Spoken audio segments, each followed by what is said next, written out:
Well, hey there, Podsters. You made it back to another episode of the Pod Sound School, where we focus on helping you achieve the best possible audio production on your podcast. And even though audio production is our main focus, we also want to share a lot of other information with you on the art of podcasting.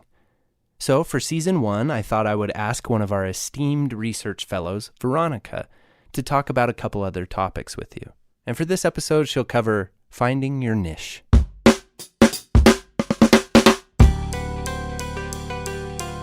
Hello amigos, welcome to the Pod Sound School. I'm Veronica and I'm happy to share some of my research with you today. Now, if you remember from the Getting Your Ducks in a Row episode, we said we would expand on finding your niche. So let's do it. But before addressing some of the important steps to find your niche, let's define what a niche market is. A favorite definition of mine from the article Tips for Attracting Your Niche Audience, found on the ESU blog site, states that a niche market is a subgroup of the main targeted audience. This specific audience is a selected group of people who have specific wants, needs, and interests. So, niche audiences are valuable because they're often more engaged, active, and responsive users. Finding your niche is important because of three main reasons. Number one, it will help you tailor and design your show to the needs and preferences of your audience. Number two, it will save you time and effort as far as marketing and social media engagement. And number three, it will give you a better chance at finding sponsors, supporters, and/or clients for your show or business. These three simple steps will get you closer to find your niche or target audience. Number one, identify your interests and passions. Remember we talked about finding your passions in order to find the right topic for you? The same concept applies for finding your niche. If you haven't done so yet, make a list of at least 5 topical interests and passion areas. In his article, 5 Steps You Can Use to Find Your Niche, Thomas Mayle says that if you're working in an area that you don't care about, your odds of quitting will greatly increase. So take the time to do some soul searching and inward looking. You will be amazed at the end of this exercise of how much you have to offer to the world. Number 2, narrow it down.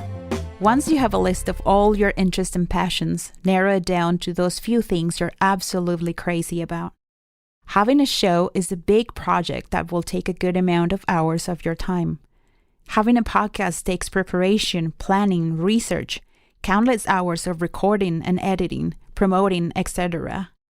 This is why it's important that you choose your topic wisely. Always have in mind that your enjoyment and happiness must be part of the deal. And that takes us to number 3. Once you have identified your passion or topic, ask yourself, is there a clear audience for it? Have you heard the riches are in the niches? With podcasting, it's so true. No other medium is quite like podcasting in the way of connecting with like-minded people. In every step of the process, do not lose sight of your audience. They will become your fans and your biggest supporters. Take some time to answer these questions. Can you clearly identify your target audience? Who are your people? Who do you imagine your audience would be? Sometimes it's good to imagine a group of people that you would love to serve, or those you relate with. People who aspire or grapple with the same passions. And finally, number 4, research your competitors. Competition is not always bad. No matter the topic you choose, chances are there's already a John or Jane doing something similar. While it might not be advisable to enter into a niche where the competition is too high, the fact that there's competition should not deter you from moving forward with your idea.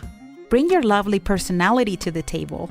Set yourself apart from the crowd by bringing a new vision, a fresher and different approach, an improvement, or a new idea. Taking the time to research your competitors and your niche is a very important step. It's not a bad idea to research how competitive your topic and your target demographic are. If it is a popular topic, brainstorm more on how you can pinpoint a smaller target audience and give yourself a competitive edge. So there you go, mis amigos. It's been my pleasure to share this information with you today. Next time, we'll cover maybe one of the most exciting parts, choosing the title for your podcast.